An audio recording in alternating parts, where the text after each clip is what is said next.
Then I heard the voice of the Lord saying, "Whom shall I send? And who will go for us?" And I said, "Here am I. Send me."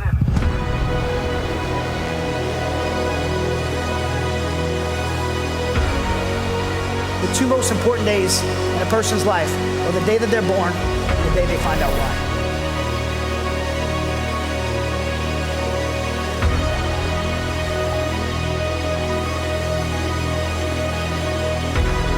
If what you're doing isn't working, then why not try something different? I tried the pills, I tried the counseling, I tried the MMA and jiu-jitsu. None of those things worked. It was time for me to try something different. And so I submitted my life to Christ in the most authentic way I could.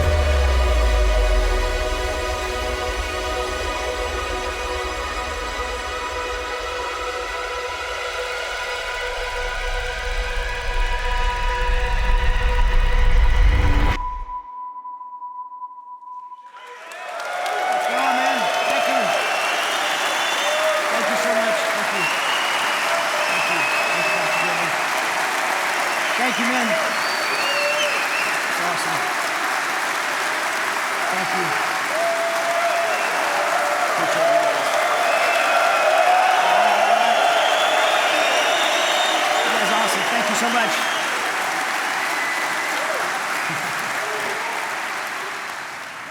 I do not deserve that, but thank you. This is freaking awesome. I don't know if you got the view that I have. It's Sunday night, there's football games going on, and we have a house packed full of men who are pursuing the will that God has for their lives. It's encouraging. Something is happening right now, and the worship pastor said it. The worship pastor said, the enemy is not happy right now. And if you're brand new to the church and don't know what that means, you may not know it, but you were born into a war. Every one of us, whether you're a believer or not, you were born into a war, a spiritual war that's much more impactful, much more scary and good than any war in Afghanistan or Iraq or anywhere that I've been. It's the most important war that you'll ever be engaged in your life, and the consequences are so high. So for me to sit here and stand up here and see this is, I'm just blown away. And every time I do these men's events, I pull in the parking lot and I see work trucks and 4x4s, some Harleys. You know, it's always encouraging, but I did see pulling in, someone drove a Prius. Don't raise your hand, man. Did your wife let you borrow that thing? Like, you drive a Prius, you're in in Florida. I'm so thankful for Pastor Joby and the friendship that we started. We've been friends for about a little over a year now, and I'm just so inspired by this guy. If you guys don't know, and you're visiting, he is one of the most...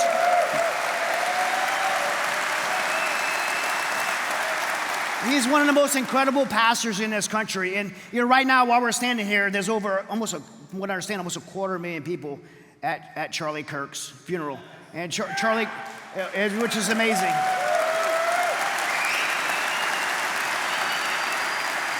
And Charlie Kirk was one of a handful of people that had just this bold, tenacious courage to just unapologetically speak truth, even though it's uncomfortable, and profess the gospel in every forum, wherever he was.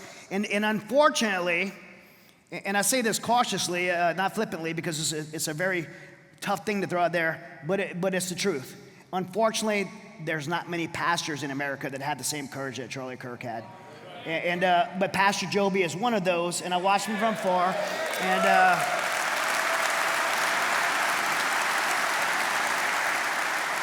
and when you have pastors in community that don't have the moral courage to stand in this pulpit and speak against the sexual indoctrination of children, against gender mutilation, against the killing of the most innocent, the unborn, that pastors don't have the courage to stand in the pulpit and speak that, they should go get another job, in my opinion. And that's a pretty strong opinion I have about that. And so you guys have a pastor that's not only done it here, but he has, as the great Billy Graham has said, his courage has stiffened the spines of other pastors across America. And I can speak to that because I go around the country and I get to speak at churches, and I've met so many pastors that are encouraged and emboldened by pastors like Pastor Joby. So you guys should be, if you're not aware, should be so grateful for him. And thank you, Pastor Joby. So, not only do I have Pastor Joby as my friend here in Florida, but I have Mike Dragich. You guys know Mike Dragich? Yeah, the Alligator man. So Mike runs Project Savior Outdoors, an amazing ministry for veterans and first responders. He has the Brawler Creek Ranch, and when we were in town, we were like, we have to get to the Brawler Creek Ranch. I had a real busy schedule this month, so we jammed it in between the morning service and right now. And he's like, hey, we're gonna do the morning service, Pastor Joby, we're gonna run over to Brawler Creek Ranch, and we're gonna see if we can find an alligator. And I'm from Louisiana, so the first thing I did was took off my shoes because I want to feel mud between my toes. And we got out there, and we found one, and we killed it. I killed it with a knife, and we got a video.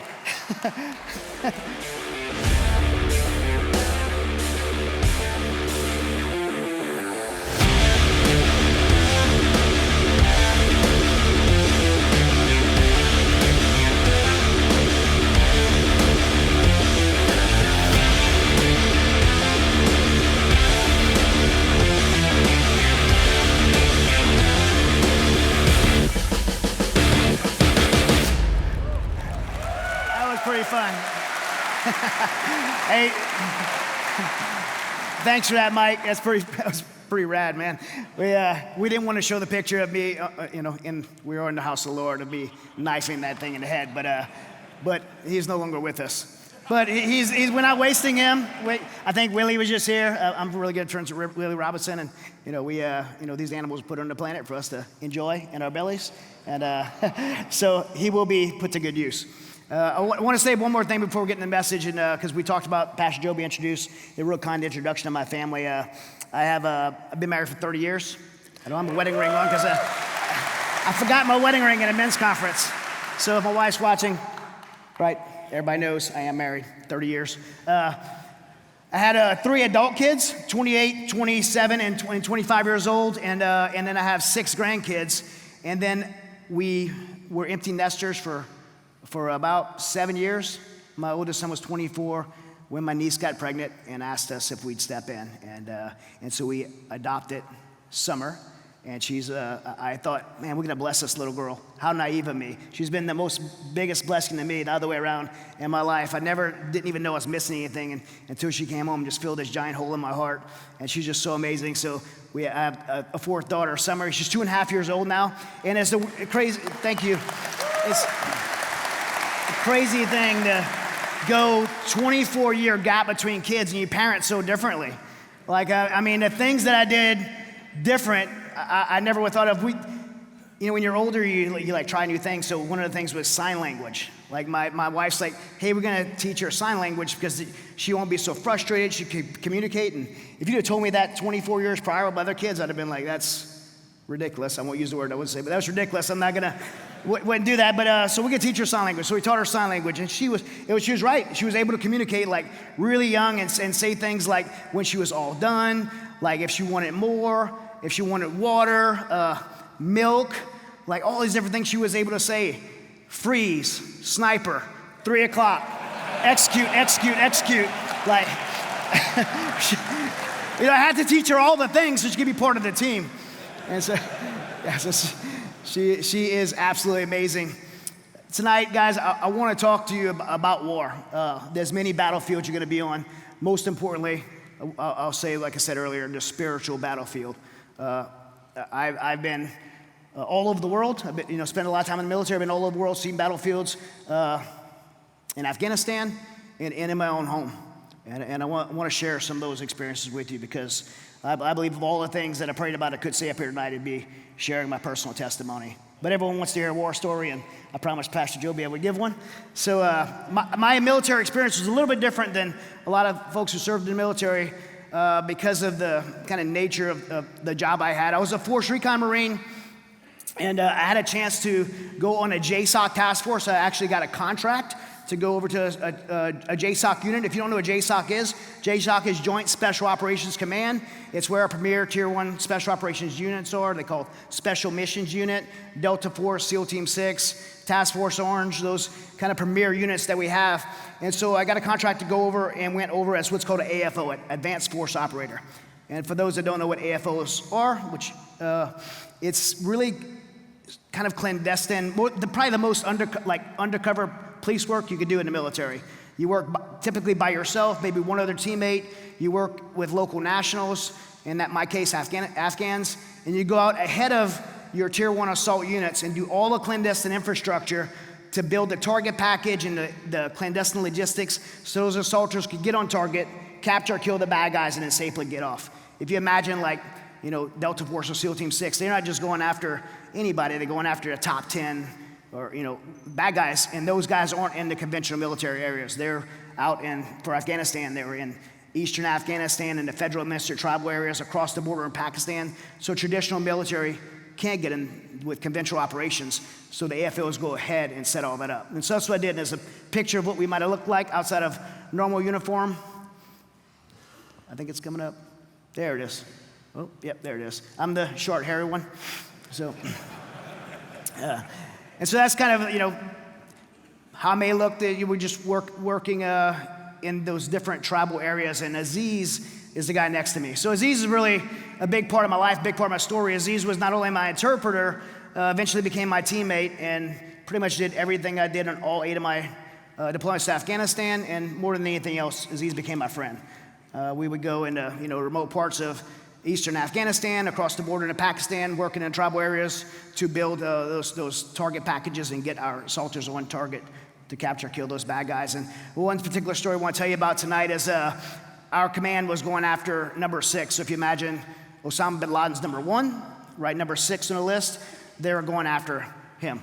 And he was in this area called Batakut, Afghanistan, which is kind of a farming village, a high mountain farming village. And when most people think of Afghanistan, you think of like desert, right? That's how most people. This is, imagine the Rocky Mountains of Colorado. Big pine trees, granite rocks, very cold. This is the middle of the winter, so it's freezing cold. It's just Aziz and I there, and we're getting all the infrastructure in place for the unit to go in and get number 6. And one of the things that they were going to do was they were going to actually do a military free fall into a large open area to jump. Now, it's kind of debatable if they needed to do it, but everyone that has a free fall parachutist wants to do a free fall operation in combat, so I think this was their chance to do it. And that required me to go do a reconnaissance on a drop zone. So we pulled in the middle of these pine trees, and Aziz and I walked across this large open field. There was actually a farming field that the winter had knocked it down. And as we were walking through it, I mean, it's windy, freezing. At night it would get, I don't know what it was in the daytime, but at night it would get like 40 below, so really cold. And I remember tromping through this like frozen mud and just being really irritated and kind of yelling at Aziz, like, why do we go this way? And we get to the other side of this field, and there was this old man in the cold. I don't know why Afghans do this. He's just squatting in the corner in this freezing cold, and he's just hanging out. And when we see him, Aziz and I start talking, and Aziz and I start talking to him, and I couldn't keep up because he was speaking a tribal dialect of Pashtun. I spoke Dari. And Aziz looks at me and says, hey, brother, we got to go. This man said that the Taliban are in this area, and they're looking for the foreigner, which was me. I'm the only foreigner in this area. And so we got to go. And so as soon as we start leaving, we're walking across this field, and we're talking about what we're going to do because he said these guys are right there at this moment if we encounter these guys. So we're talking about what we're going to do, and we didn't have anything for weapons. We each had a AK-47 and an AK-74 rifle. We had a little satchel bags with some magazines and grenades in it, and no communications, but not in a position, nor was it our job to get in a fight with the Taliban. And while we're walking, we see 3 Hilux pickup trucks drive behind us, about 100 yards behind us, which isn't far in this field. And they're bold enough to be flying Taliban, black and white Taliban flags. One of the trucks had a PKM, heavy machine gun, mounted on the top, and they were loaded with people. I have a joke, I always say, how many Taliban can you fit in the pickup truck? The answer is 1 more, right? They're piled in this truck, like hanging on the roof and everything. So they drive by, and we're like, man, I hope they keep driving, but sure enough, they hit the brakes, they back up, and they get out of their trucks, and they start yelling at us. I couldn't understand what they were saying in their yelling in Pashtun, but I knew it was very clear they wanted our attention. And so we just keep walking because, they're not just randomly, in my mind, just start shooting at us. They're not going to drive across this muddy field. Their trucks will get stuck. We're just going to keep walking. It's not like you imagine you go down downtown in the wrong city in America and it's a random act of violence. The Taliban doesn't really act that way. They would have to get permission. So more than anything, we're more worried about getting abducted. And as they're yelling at us, I heard the word Bosh, which means stop. I knew that word.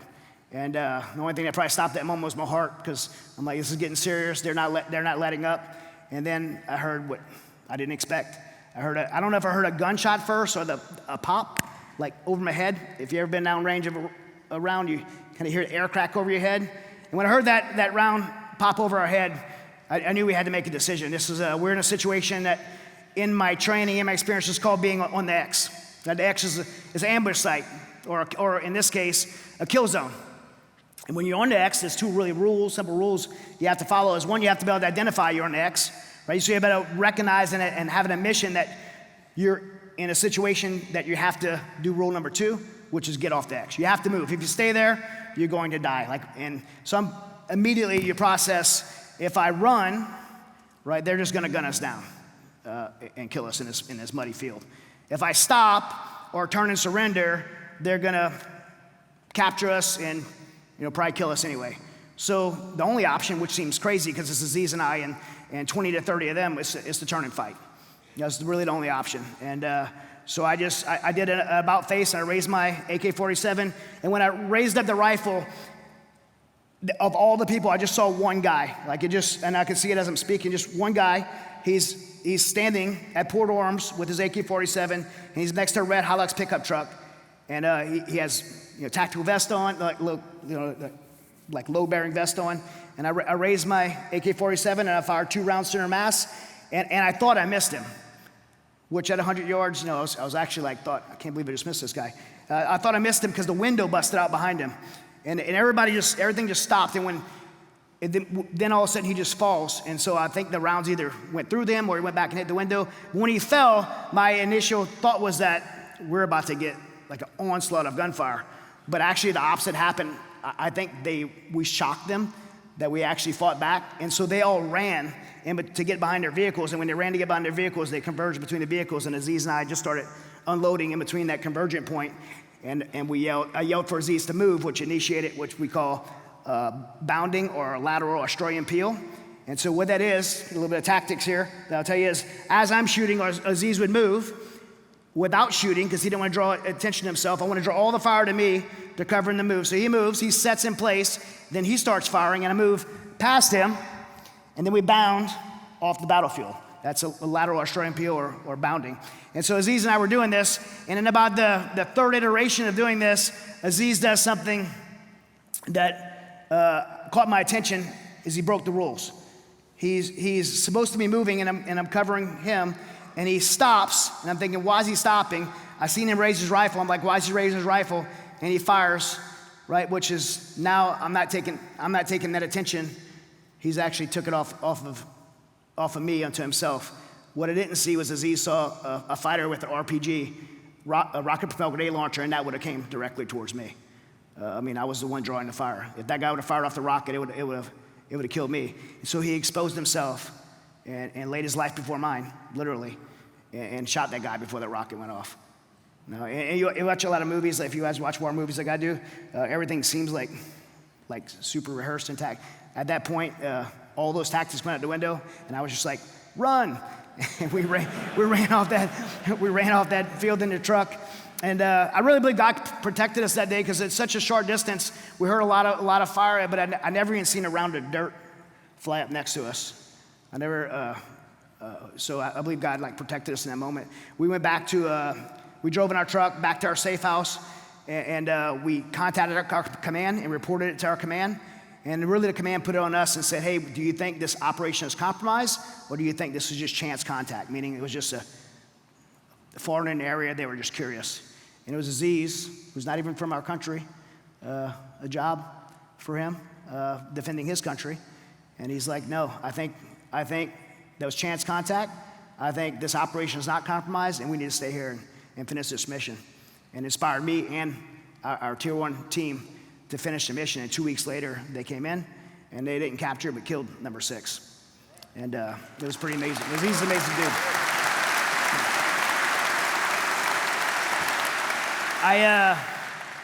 That was one of 3 times in that type of combat that Aziz saved my life. But Aziz probably saved my life every day. Don't walk there. Don't eat that. Don't talk to the person. If you talk right now, they're going to kill us. So shut up. He's one of the most amazing human beings.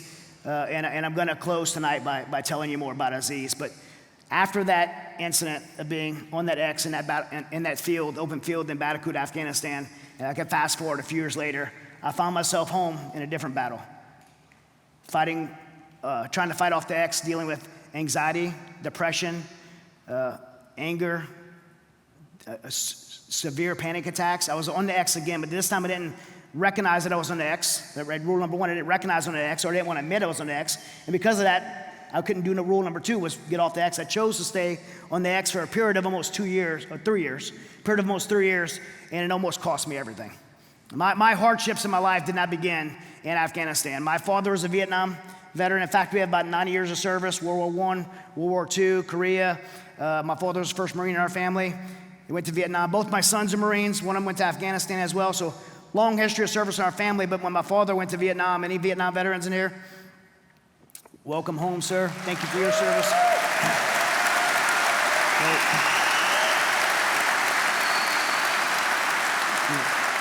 Because of our Vietnam veterans, my generation has been treated so much better because of the wrong in the way that our country handled our Vietnam veterans coming home. And my father was one of those, and I grew up under that. My father came home from Vietnam as an infantryman, and he was just angry, bitter, violent man. His alcohol, and he was just extremely violent. I don't mean like spanking his kids with belts. I mean like fist-to-face violent to his wife and kids. And that's the kind of home I grew up in. And I had a brother. My brother was a year older than me. We kind of grew up in that home together. And we'd always talk about, we were in South Louisiana, in the woods all the time, just like today with Mike, mud between my toes. Like I love being in swamps and bayous. And we talk about joining the military. It was like we were going to use the military as a way to have a fresh start of life.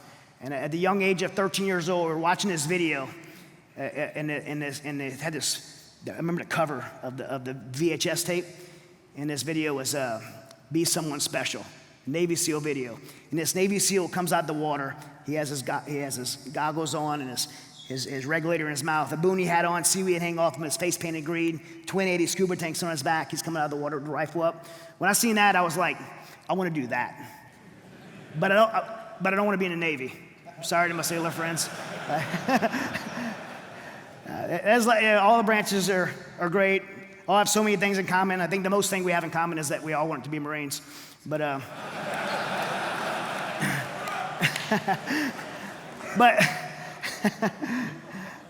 for me, the reason the Marine Corps was that it was something about my dad. Like as angry and as dysfunctional as a human being as my dad was, like the one thing that made him proud was that 2 years of his life that he spent in the Marine Corps. I'm like, man, if it can make that guy like happy, that has to be something special. I want to be part of that. And so I just had this desire to be a Marine, and I learned about the special operations in the Marine Corps and these amazing guys in Vietnam, these Recon Marines and Force Recon Marines in Vietnam.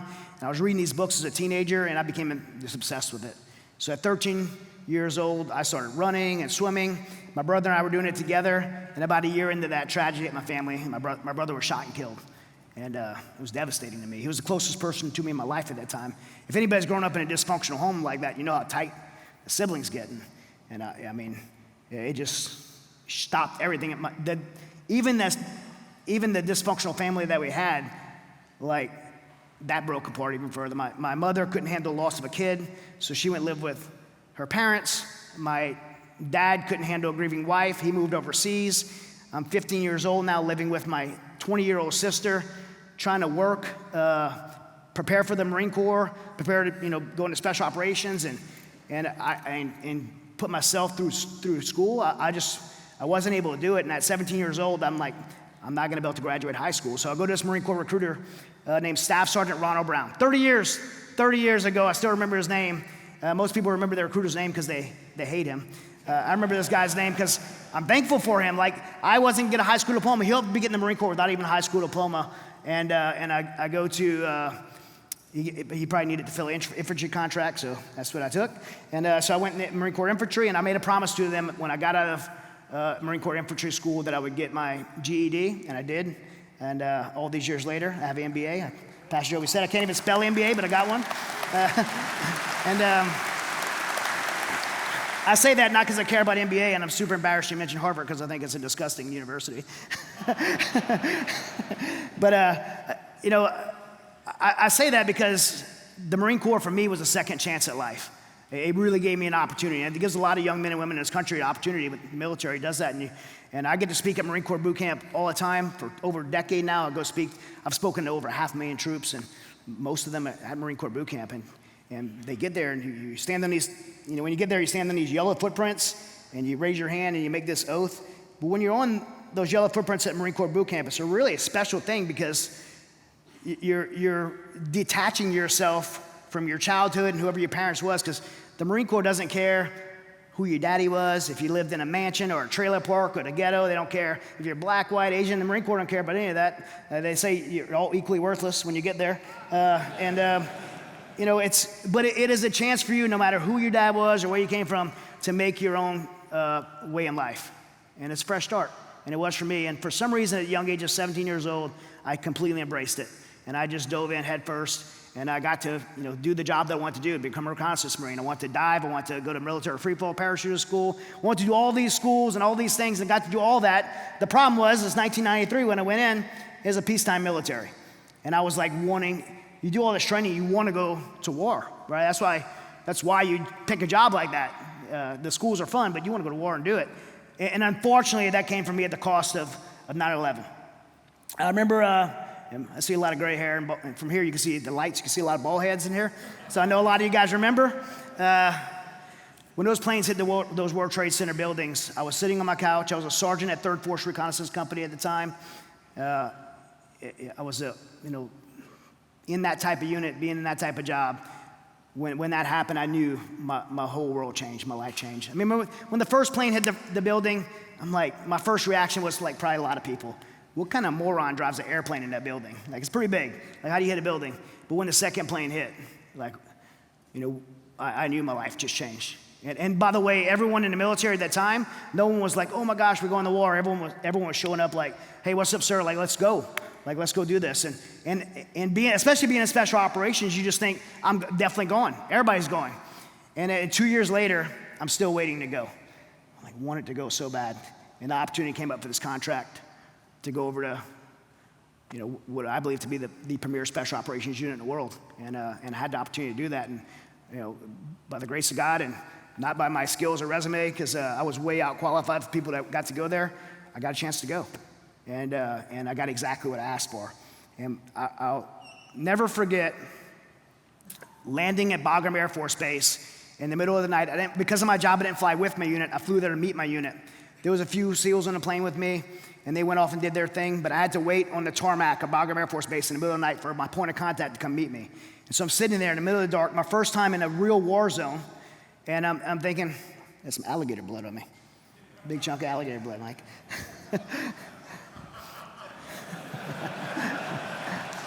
That's actually kind of cool. Have you ever had a guest speaker come up here and have alligator blood on him? The very first birthday. Good job, Mike. I remember I'm sitting on this tarmac, and I'm thinking, like, the reality of being in war. Like, I wasn't 18 years old. I had already been in for like 10 years. Of all these schools I was training, I was very aware of what I was doing. They did a tremendous job training me to do the job I was about to do. But the reality of being there, it's like there's lots of things in life that you have this big thing, and the time goes by, right? Because time never stops ticking, and it goes and goes and goes, and all of a sudden, you're there. It's arrived. The moment's arrived. And that's what it was like for me. I'm actually in war. Like, I'm standing at the edge of these, it's called HESCO barriers, these earth-filled barriers, and there's this concertina wire on top. It's pretty primitive, the base at that time. And I'm looking out in the dark thinking, out there in the dark somewhere is the Taliban, the enemy, and this is actually war. And over the next few months, these guys are gonna try to kill me, and I'm gonna try to kill them. That's what's about to happen. And the reality of that, like processing that, only a rational person would think, am I ready to do what I'm being entrusted here to do? Am I ready to do what our nation needs me to do? My buddies need me to do? Am I ready to do this? And in the military, we have this thing called the 4 pillars of resiliency: mind, body, spirit, and social. You mentally have the right attitude, perspective, knowledge to do your job. Physically, you're physically fit. Are you healthy? Socially, you're surrounded with the right people. Spiritually, do you have whatever your spiritual faith might be? And so for me, I would have checked all those boxes. I would say that, yeah, man, I know my job really well. I'm motivated. I have the right attitude. I'm in the best shape of my life. Socially, I'm with the premier special operations unit, I believe, in the world. And spiritually, well, I have the word Christian stamped on my dog tag. So, check. I'm good. The truth is, I wasn't good. Of those 4 pillars, looking back now, my spiritual pillar was paper thin. I would have said I was a Christian, wouldn't have asked, but the truth is I probably was agnostic at best. Culturally, grew up in a Catholic home, so probably culturally like Catholic. I went to church with my wife and kids because I thought it was good for my wife to be, she's gonna be the virtuous woman, and she's gonna be loyal and all the things that we want out of our wives as Christian women. And our kids can go to Sunday school and they can be disciplined and good because it's really good for them. They can learn to make right decisions. But me, I'm not plugging into the church. I'm not going to anything more than Sunday. I'm not joining a softball team with those nerds. I don't know if you guys, I imagine 1122 has a tough softball team, but the churches that I saw, that I was not attracted to that. So I'm like, I'm not doing that. So I never had much of a really solidified faith. And so when I'm in Afghanistan, I feel like I have to make this choice. And the choice I believe that I had to make in that moment is a choice that's really just infected the world, but particularly this nation. It's where young men feel like they have to choose between their masculinity and their Christianity, like being a man of God or being tough. And we don't understand that the two could coexist. And so I believed in that moment that I had to make a choice. Like, I'm gonna have to do some hard things. As an AFO, my job, I'm gonna have to lie to people. I'm gonna have to manipulate people, not just bad guys, like good people, to do my job. And I'm gonna have to hurt people. So it's like a devious job is probably a really good way to say it. And so I just don't have time for that. I could do that later when I get older. And I wish I would have knew, because I felt like I had to make a choice. I chose, I'm gonna be a warrior right now. I'll put this faith thing on a shelf because I'm gonna have to make these hard decisions. And I believe that deliberate decision left a giant hole inside of me that I filled over the years with hate, rage, anger, and bitterness, and a real darkness took over me. And let me tell you, man, that the truth behind that, before I move on, is there is no more powerful warrior on the battlefield of combat or the battlefield of life than men of God. If not for men of God, who's going to have the moral courage to make these decisions? And I know guys that actually went to combat and had the same experiences that me and many of my friends have had, but they were really strong believers before, and yeah, they had the same hard times, but they bounced back because they had something to bounce back to, and they had this resilience. And when I speak to these young kids, I don't see one up here, but I always pull up like a 4-legged stool in front of them, and I talk about the legs in these stool, right? Mind, body, social, spirit, 4 legs.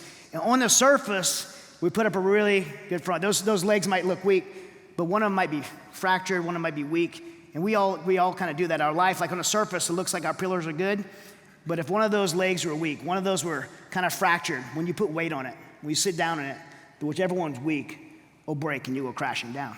And that's most of us, and that was me. I look back, and because that spiritual pillar was the weak link for me, when the weight of combat, the weight of life came pressing down on it, I broke. And I remember like initially getting to Afghanistan and seeing some of the things I've seen and doing some of the things that I did, I like had this really like intensity took over me, and it felt normal because everyone I worked with behaved that way. There was like this real kind of dark like Viking war culture mentality, and it felt like it really worked well. But one, it wasn't necessary, and 2, it's not sustainable. And lastly, you can't take that home, but there's no switch that you flip to go from Afghanistan back home. And so I come back from Afghanistan, I'd be home, my wife and kids pick me up at the airport, and now I'm supposed to be like a husband and father and Mr. Rogers, the friendly neighbor. Like I couldn't do that. I was still this angry, intense guy.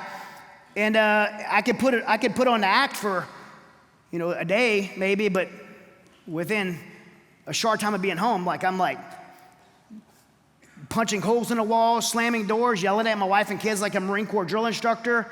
I was just completely out of control. And by the way, you guys don't know me, but that's not my character. I have the propensity to be a very violent person if I have to be, but I'm also just a really gentle, kind-spirited guy. So that's what my family knows. So when they see this in me, they didn't even know how to deal with it.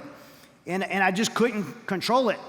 But I felt like in that moment, I have to be this way. When I'm going back to Afghanistan, I have to be this way. And I didn't have that balance, and it was the absence of that spiritual pillar in my life to fight the battle in Afghanistan, and the battle within myself, and the spiritual battle that we're all in. And I could tell you, it spilled over my family in the most grotesque way that it embarrasses me to say, but it's necessary to tell you some of it. I come home, and I remember this one time I came home, my little girl was having a birthday party. And birthdays are important to little girls if you don't have one. I didn't know this. I didn't even know there's such thing as half birthday until I had a daughter. So she's celebrating her birthday. It's a big deal. And Dad's home from Afghanistan. She actually postponed her party for me to be home from Afghanistan. And we get her cake out, and she's super opinionated. She still is. She didn't like the icing on her cake. Something super simple. And she said something. I lost my mind. I'm thinking how spoiled are you? You're complaining about the icing on your cake. Some little girl in Afghanistan is never even gonna have a birthday cake. All she's worried about is not being raped every day the rest of her life, and you're worried about the icing on her cake? I grabbed my little girl's birthday cake, picked it up and threw it against the wall and destroyed my little girl's birthday party. I remember in that moment being like who behaves that way? What kind of dad does that to their little girl on their birthday? But I would dig in so hard to justify everything. I'm maybe that was carried away, but she's spoiled. She doesn't get it. She didn't have any respect or understand about what the first world problems. I'd always say you're talking about first world problems. My little girl shouldn't have to be able to distinguish between first world and third world problems. She should be able to be a little girl, right? And I put that on her, and I just justify everything. And instead of changing my behavior when I knew I was out of control like that, I chose to just stay more busy, to deploy more, to go to another school, training, to stay as busy as I could so I wouldn't have to deal with it. Eventually, that anger and frustration started to manifest in these physiological symptoms that I never thought in a million years that I would deal with. My face would go numb. I feel like my throat was swelling shut, like 1,000-pound weight was on my chest, my body, my hands and arms would go numb. These are signs of panic attacks. And I didn't want to tell anybody that I was dealing with this, because this little small group of special operations guys that I was working with, those guys would have thought I was weak and I would have been peered out of my group. That wasn't paranoia. That was unfortunately the reality of it. I would have thought the same thing of them. If I knew somebody would have told me they were dealing with panic attacks, I would have thought that guy was weak. And so it's because I'm dealing with it, I know what they're going to think about me, so I didn't speak up. I just pushed it down and thought it would go away. It got much worse. There was moments that I was in Afghanistan where I had what's called disassociation, where you feel like your mind's separate from your body, almost like you're playing a video game. You're actually experiencing things almost in a delay. Not a very safe mental state to be in when you're in an environment like that. And then things got worse. We had a compromise in our operation. We had one of our Afghans that worked for us flipped over to the Taliban. 12 of our teammates were captured and killed. Aziz ended up having to go into 2-week-long interrogation. We had a vehicle bomb driven into our house to kill me and my friends. Luckily, none of us was in the house. We believe one of our guards was the only one there and didn't survive. And then I'm in a neighboring country. I can't say which one because the Pentagon redacted it in my book. But it's pretty easy to do the math and figure out which one. But I was abducted by their foreign intelligence agency. A lot of things went bad fast. And even after all that, once the dust settled from all that, we still continued to try to operate. And there was this one moment that I went out on an operation to do a feasibility assessment. And I came back and I couldn't even remember the last 2 weeks. And I recognized that I wouldn't only put myself in danger, I was putting other people in danger as well. And so finally, I spoke up and said something. And I was put before a clinical psychologist, and I was diagnosed with severe chronic PTSD, post-traumatic stress disorder. Guys, it's very hard to describe how the state I was in and how humiliating that was for me. One, unless someone's experienced panic attacks at a level, it's very hard to relate to. I mean, the only way I could describe it is imagine you're like drowning and like the level of panic that you would have being chained in the bottom of a swimming pool, like drowning to death, that state of panic, like you're there 24/7. And the medicine they gave me made me feel like there was poisoning in me. The other medicine they gave me made me feel like I was a zombie. I didn't want to take the medicine. Like I'm in just a severe state of panic. And then the other thing was that I was just, again, embarrassed.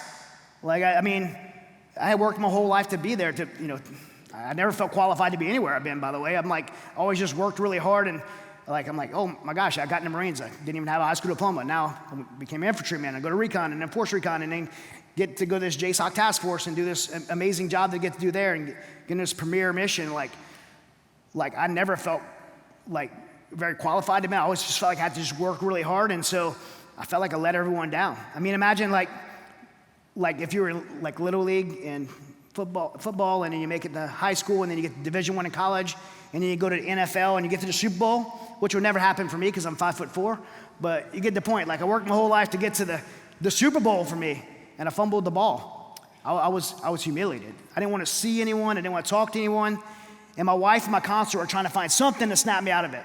And he talked me into getting the mats and doing grappling-based martial art, which I think most people over here probably know because it's popular now, jiu-jitsu. And it wasn't new for me, by the way. I'd say I did it since I was little, but I'm still little. I did it my whole life. I started martial arts when I was 5 years old. Judo, traditional jiu-jitsu. 1994, started Brazilian jiu-jitsu, fell in love with it. And I was already fighting professionally on the side, and I was undefeated, so I was pretty good at it. And so when they talked me into getting in those mats, I felt like I found a cure.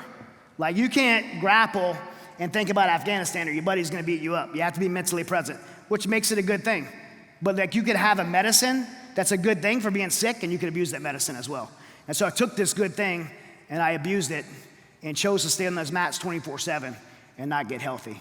Don't get me wrong, I love jiu-jitsu, especially being in ministry. Like ministry is great if it wouldn't be for people. Like Pastor Joby's gonna give me amen. Like, we're the problem. Like people are the problem, and I tell you, man, like there's nothing better than like I have a bad day at work and get stressed out, and I go over to the gym and I find like some 20-year-old stud and I choke him out. It makes me feel better. It really does. And it's no better time to preach the gospel than when someone's like getting choked out. Like that's my dad joke because he choked the hell out of him. But no, I love jiu-jitsu. But man, as good as jiu-jitsu was for me, it was a place for me to hide, like people hiding a bottle of alcohol or pills, or it was a place for me to hide from getting well. And so on the surface, it looked like there was this kind of surge to professional success, but my personal life was just crashing. My wife was trying, and she just couldn't keep up. And actually, the success of the MMA made it worse because it really kind of enabled me. People lifted me up. I win a world championship. I won the first Legacy FC belt. I was actually, you guys probably looked on SureDog. If you go to mixedmartialarts.com, I was 18-2, 17 submissions, 1 split decision, 2 losses, which is had me ranked number 6 in the world in the middle of the fight there, Strike Force. And so on the surface, everything looked great. I remember fighting at Strike Force in the Houston Toyota Center, fighting Humberto de Leon. And man, it was like the fight for me. Like it was like everything I had worked for since I was 5 years old to be able to compete at that level. But at that time, what many people didn't know is that I had been cheating on my wife in multiple relationships with other women. I was totally engaged in an affair. My wife found out. I'm like, actually relieved. Like, okay, now we can deal with this. She knows, cat's out of the bag. We're getting divorced. Sold our home, filed for divorce, moved in 2 separate apartments. And while we were separated, man, my wife and I did 2 very different things. My wife went to a church. We were already going to this other church, but she shifted churches to be around really good people, and that would support her and not like just not be a toxic, like you going through a divorce, be toxic. She wanted to be around really good people, and she started praying for me. Imagine like, what would she be praying for me when I'm cheating on her, like totally abandoned her? And every time I stand on a pulpit, I look like over this left edge with this gentleman sitting back over here because people in the church we're still in today say that that's where she would go. Not on Sundays, like during the week, and she would pray for me. And she would collapse crying, praying for me. And she said that she would pray, God, let me see Chad the way you see Chad. Let me love Chad the way you love Chad. And let me forgive Chad the way you forgave Chad. That's what she would pray for me when I was doing that show.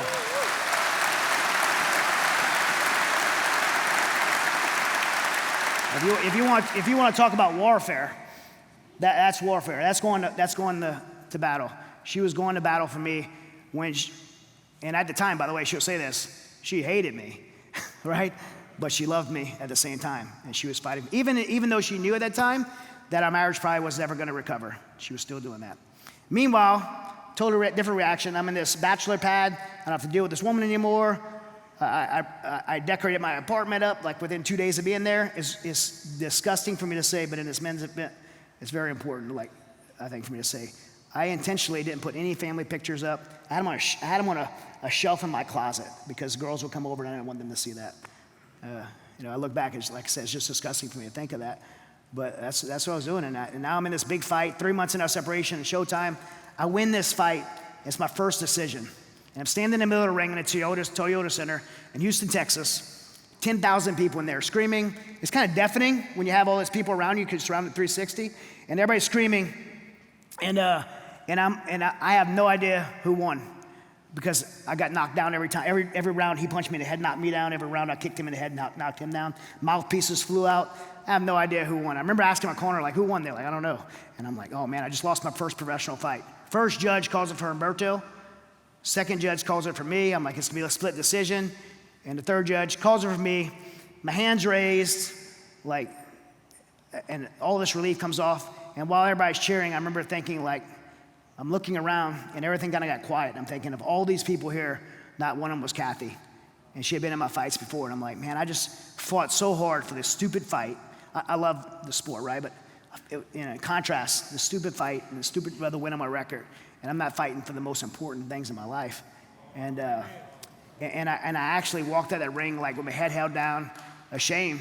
I went back to my apartment and I'm laying in my bed and like thinking like, I don't have anything forward. That fight was like probably what kept me through that 3 months of separation. I don't have anything ahead of me. And so I just thought, man, I'm destroying everyone's life around me. And I had blamed everyone before. My dad, my childhood, people in the military. If you're in the military, you always have, everybody's that above you is like an idiot, right? You're like, everybody's an idiot. And my wife, I blame my wife, but I was like, the common denominator is me. I'm the problem. And so if I remove myself from this situation, it's gonna be better for everyone else. And this thought came over me that maybe my family would be sad without me, but they're gonna be better off. Right? Maybe a family would be sad without me, but they'd be better off. And that same hopeless thought, by the way, finds a home in the hearts of over 20-something veterans every single day. More than that, by the way. It's way more than that. Yeah, but it doesn't matter what the number is. We can debate the number. One is too many. But I made that decision. I sit in my closet and I had a Glock 22 pistol and all those family pictures I had on that wall, that shelf in my closet. I pull them down and put them on the floor around me. And I try to have the courage to pull that trigger. But every time I put the gun to my head, I believe God divinely gave me this thought of who was gonna find me. Someone's gonna find you. Someone's gonna hear a gunshot. You're not gonna show up somewhere. I'm in an apartment. Probably gonna start stinking. Like someone's gonna find you. And the only other person that had a key to my apartment at the time was my oldest son, Hunter. And I thought, man, I didn't want my son to be part of finding me. It was enough to pump the brakes, but I was still in such a dark place to be back there within like a day or two. And there was one morning I'm in that closet and I heard a knock on my door. I wasn't gonna answer it, but when I heard my wife, Kathy's voice announce herself, I panicked. Like, I don't know why. She would never came in my apartment. She didn't have a key. She would certainly never came in my closet, but I totally panicked. And it just shows the level of shame I had because I hid that gun under a blanket in that closet, knowing that, like I said, she would never found it. But I went to the door, ran to the door, and I was so irate that she had interrupted me killing myself, which sounds crazy, right? Like I was so irate, I was so offended that she interrupted me. I just started screaming at her and yelling at her, trying to get her to leave, and she wouldn't leave. And by the way, like usually in arguments, I'm like the calm person. She's like not so calm. But she was so calm. And she was just like, I couldn't believe like her, just still to this day we talk about it, like her poise in the middle of that, this calmness that she had. And because of that, it was making me more mad because I just wanted her to leave. And I can't stand like men putting their hands on women. And so I would never do that, but I'm embarrassed to say this too. Like I snatched her purse out of her hand because I wanted her to leave so bad, and I threw it over the third floor balcony, and her stuff went everywhere. I just wanted her to leave so bad, and she wouldn't go. In the middle of that, as that purse was flying through the air, she told me this. She's like, how could you do everything that we met when we were 17 and 18. She saw me, go through all the recon training, train up for deployments, like all these schools. I mean, she helped me with Q card studying for these courses, and she saw me go through all that and then train for fights. Like, guys, when I'd fight, like I cut like 30 pounds. Like I look like a Holocaust victim, like bones in my face, like the amount of discipline like she saw me exercise professionally. She's like, how could you do all of that and when it comes to your family, you'll quit? I don't know about you, man, but there's no more soul-cutting word to me than to be called a quitter. And she was absolutely right. I've been successful at professional things, but when it came to the most important things, like being a husband and being a father, I quit on those things, including my will to live. Now, I'm a pretty radical decision maker, like I'm sure many of you are. I'm like all in or all out. And so I'm like, she's right. Like if I put the same work ethic, discipline into my personal life as I do as my professional life, I'll turn this thing around. And so I'm like, I'm in. And nothing to do with God, by the way, at that time. I'm in. I'm going to work hard at it. And so she reached out to this person, to the church, because I had said, I need someone to help hold me accountable to this decision. The one thing I knew is that I couldn't do it by myself and I couldn't do it alone. I had systematically pushed accountability out of my life. In the gym I was in, being a jiu-jitsu black belt and winning all these fights, like I had everybody telling me what I wanted to hear and no one telling me what I needed to hear. And there is no worse place for a man to be, worse than any battlefield in Afghanistan, than to be without accountability. I had none. I had no accountability. And it was by intention. And so I said, is there someone outside of my circle in this church you're going to, some man that can hold me accountable? She called this church. They sent a man named Steve Toth, who wasn't an MMA fighter. He wasn't a military guy. He had nothing in common with me at all. He owned a small little pool company in town, and we met at a Starbucks coffee shop. The gift he did have, though, is he's ADD, like really bad. Like this guy, like if you go eat at a restaurant with him, he like pulls his keys out and runs across the parking lot because walking's like a waste of time. And the reason that was such a gift for me is because he's a total weirdo. The reason it's such a gift for me, though, is because I was so manipulative. Like, I was going to manipulate him into helping me win my wife back. That was my plan. Like, I didn't want him to help me. I just wanted to use him, because if I could convince him that I was actually going to try, then he would convince her, and then we sweep everything under the rug and move on, because that's how we think as men. I see one or two ladies in here, like, I know better now. Like, that worked that way. And so I had written a 5-paragraph order, which is like in the military, it's an op order of how I was going to fix my life. It was super good, by the way. I will say that. And I slid it over to this guy, Steve. I'm like, hey, check this out. This is the plan I have to put my marriage back together. And he didn't even read it because he's ADD. He just slides it back over to me and tells me I'm going to fail. And at that point, I'm like really irritated because I'm like, you're wasting my time, which is pretty narcissistic of me because he's actually giving me my time and his time. And he says, I'm like, why am I going to fail? He's like, if this plan doesn't have anything to do with your relationship with God, I'm not going to waste your time and I'm not going to let you waste mine. We have to hear the hard things. And I knew that all along, that those pillars, right? Mentally, physically, socially, I always had those things, but I didn't have that spiritual pillar. And I had tried pills, I had tried counseling, all the medications, all the programs, went to VA programs, went to Dr. Phil's program. I was actually graduated at the top of this Dr. Phil program and said I was going to be the best success of the class. Man, my life was still a mess with all those things. Some of those things are good, some of those things are bad, but none of those things changed my situation. We have a saying at Mighty Oaks at Mighty Oaks Foundation, my foundation, that comes from this moment. It goes like this: if what you're doing isn't working, then why not try something different? Super simple, right? If what you're doing isn't working, why not try something different? I was trying everything, it wasn't working, so I was like, why not try something different? Why not give this faith thing a chance, address that spiritual pillar in my life? And so I made a decision with reckless regard, not even understanding it, to surrender my life to Jesus.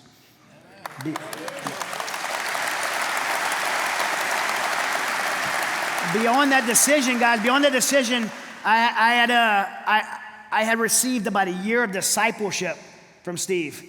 And that's one of the things I love so much about Joby and Mike and the understanding of discipleship, because without that, I wouldn't have made it. And with that year of discipleship, what I discovered at the end was something that's probably really simple to everyone else, but it's profound to me. Of all the things that happened to me, my childhood, Afghanistan, like losing buddies, all this bad stuff, as bad as those things were, I didn't end up in that closet with a pistol in my hand because of those things. The reason I ended up in that closet with a pistol in my hand was because of the choices that I made in response to those things. And I always had control of the choices I made. I was just making bad choices. And so now, as I'm going through the Bible and learning the Bible, I'm like, hey, there's actually a model here of making good choices. People say life doesn't come in a handbook. I beg to differ now, right? It does, we just don't read it. It's like that IKEA furniture. I remember Kathy used to go buy IKEA furniture, and she'd bring it home, and I wouldn't read the instructions. Like, instructions go out the window, I look at the picture in the box, I put this thing together, like looking at the box at the end, I got like 5 extra pieces of wood, an extra bag of screws, and then the table's like all rickety. I'm like, man, why didn't you go to like Bed Bath & Beyond? You went to like this cheap thing. And she's like, no, you didn't read the instructions. That's our life. Like, our life's a mess, and we're like, you know, why is my life such a mess? Why is things so hard? You didn't read the dang instructions. Like, read the instructions. It's in the Bible. It's kind of a cheesy thing, but the basic instructions before leaving Earth, right? I love acronyms. I'm a military guy. Like, read it. And so I started reading it, and I became very intentional, and I became slower to pause. And when I dealt with things, because I still did, like anxiety and anger and panic and frustration, I paused, and I went to my mentor that was discipling me, or I went to the Bible, and hey, what's the answer to this? What's the right choice to this? And that intentionality led me to restoration in this PTSD thing and all the stuff I was dealing with. It led me to restoration of my marriage I'm at 30 years now. It led me to having hope, probably for the first time ever. And ultimately, it led me to the reason you guys are all here tonight as men. It led me to finding purpose. You were created to have purpose. God didn't just create us, right? Jeremiah 29:11, like, for I know the plans I have for you, declares the Lord. Plans to prosper you, not to harm you. Plans to give you hope and a future. You weren't just created, you were created for a purpose. And as men, you have a mission on this earth. As long as you have breath in your lungs, you have a mission. And if you don't feel like you have purpose in your life, man, you're gonna feel hopeless. You're gonna feel so lost. But y'all have a purpose, and purpose is wired inside of us. Mark Twain has one of my favorite quotes. He says, the 2 most important days in a person's life are the day that they're born and the day that they find out why. And when Steve Toth introduced me to the life that I believe God created me to live, I found out the why. And honestly, man, part of it's being here with you.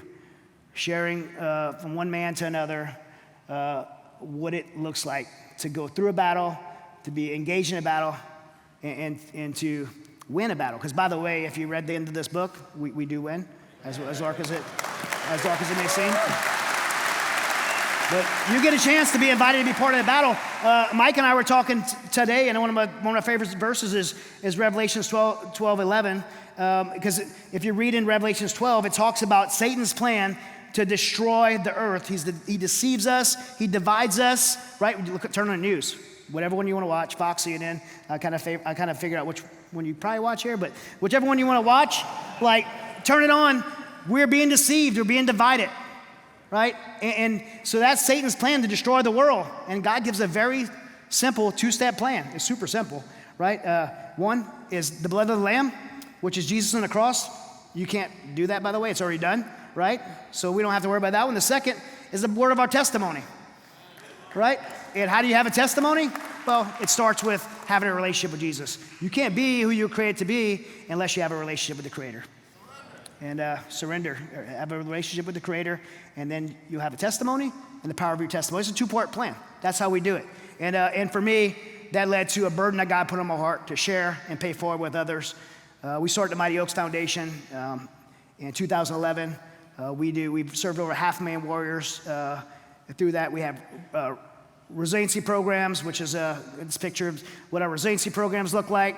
That's where we go speak to active duty troops and on bases around the world, get to share the gospel and talk about the spiritual pillar with our troops. It's absolutely amazing, and God's protected this even during administrations where faith wasn't favored, the previous administration. And now we have, Pete, who's a friend of mine, who is I like saying this, our Secretary of War, right, Pete Exeth? Yeah, who is We have Pete there. We have our recovery program, which is a legacy program. We do about $8 million a year programming here, all for free for our active duty veterans, first responders, and their spouses, ranches all over the country. I'm saying this, by the way, because we have a Mighty Oaks table here. And if any veterans, first responders, or spouses, when I say spouses, I don't just mean female spouses, because some of you dudes might have a female service member spouse. And all you guys qualify to go to Mighty Oaks, totally free of charge, no strings attached. And you can take advantage of that. There's a table out there. And also, not just Mighty Oaks, but Project Savior Outdoors is part of this church too. So there's lots of options for you. One of the things that we've done with these programs, the success of them, is taking them to DC. I've testified at the Capitol numerous times on faith-based solutions to veterans care. In 2018, President Trump had appointed me to be a chairman of the White House's faith-based programs for veterans care. In fact, this week I was in the White House on this topic. We were meeting at the White House, and we've made just tremendous moves in our military through Congress and through the White House through executive order to get faith-based care back as an option to our veterans.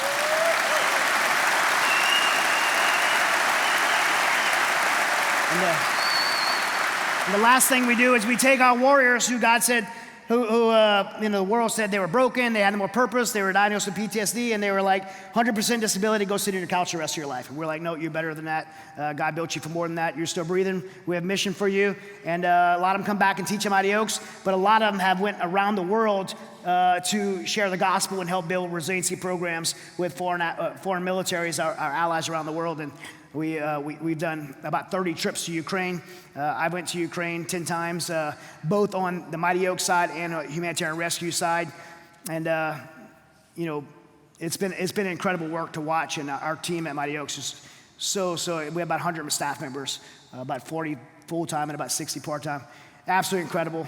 Man, I went way over in time, but I got to share this last part with you guys. And Mother Teresa had a quote. She said, God will never give you more than you can handle. I just wish you didn't trust me so much.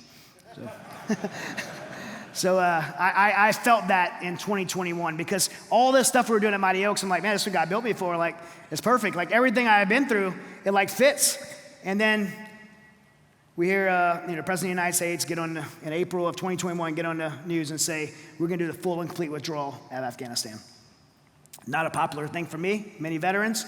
I think Bagram Air Force Base is the most strategic place in the globe between Iraq, Iran, Russia, and China.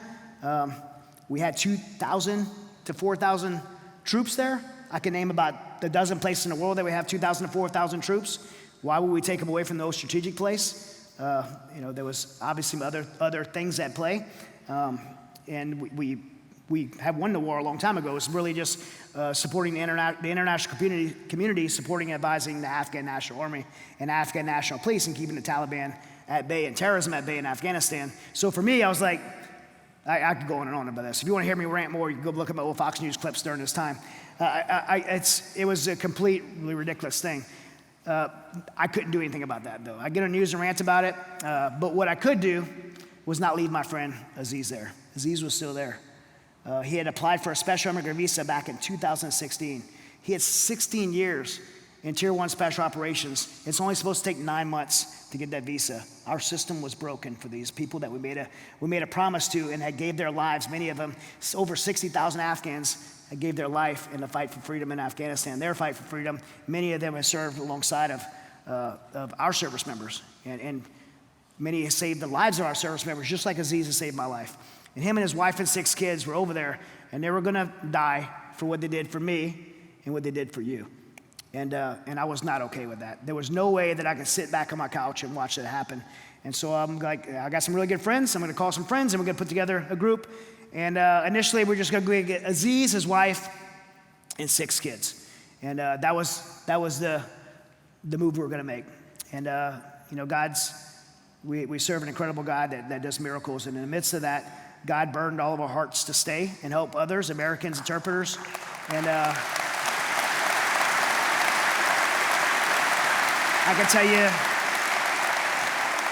can tell you like all the different aspects of how it happened, but I'd be up here hours.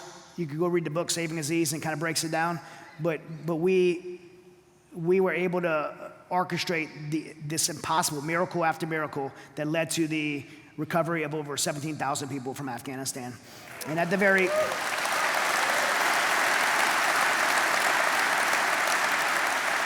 end of that,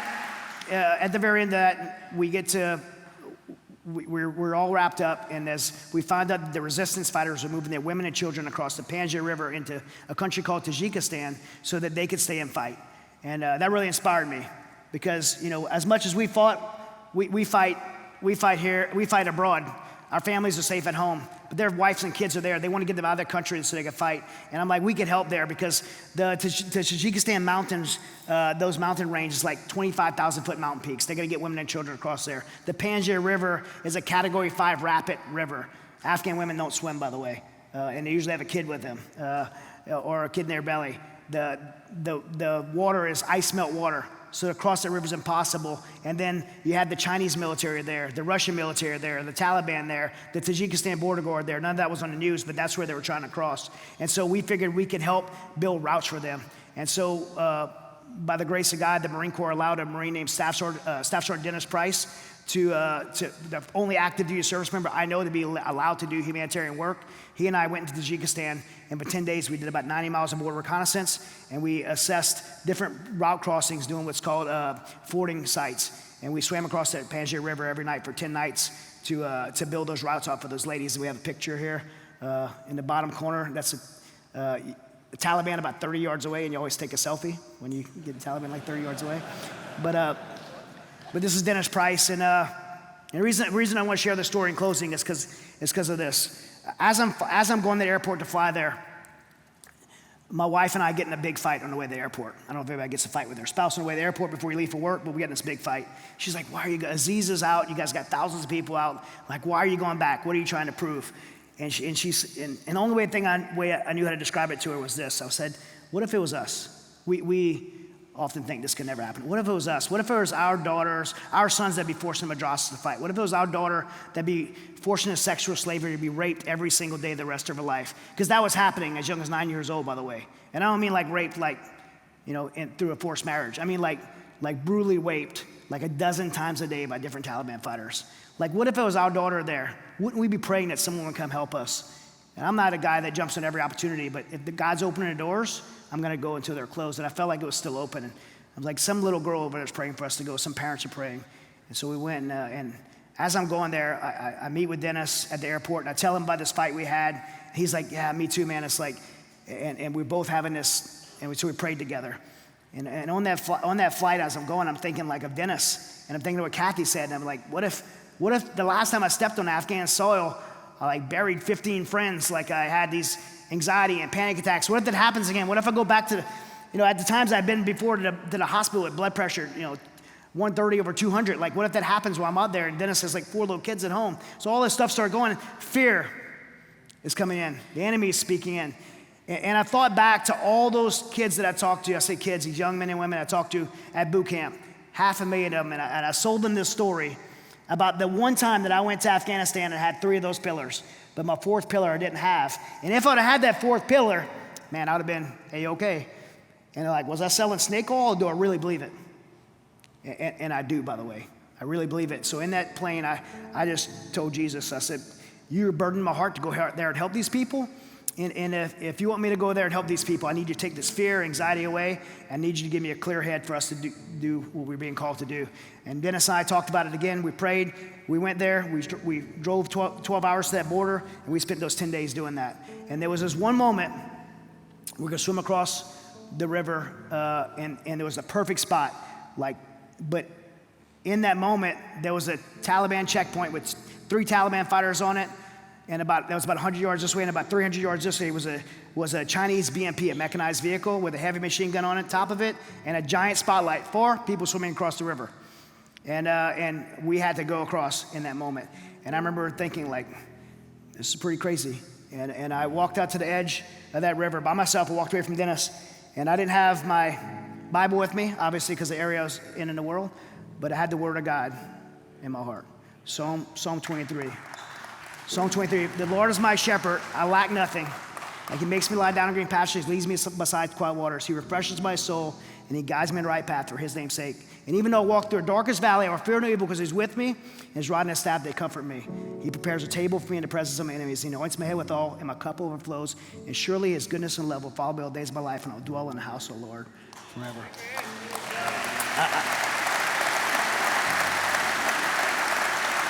When I prayed that, this tremendous peace like came over me, and that was when I felt like I recognized solidification of 10 years of doing ministry and telling that, to know that that spiritual pillar is the most important thing that we could have in the battlefield of combat and the battlefield of life. And we swam across that river, and while it took away that fear and gave me the confidence I needed to do that mission, it didn't take away the cold. It was freezing.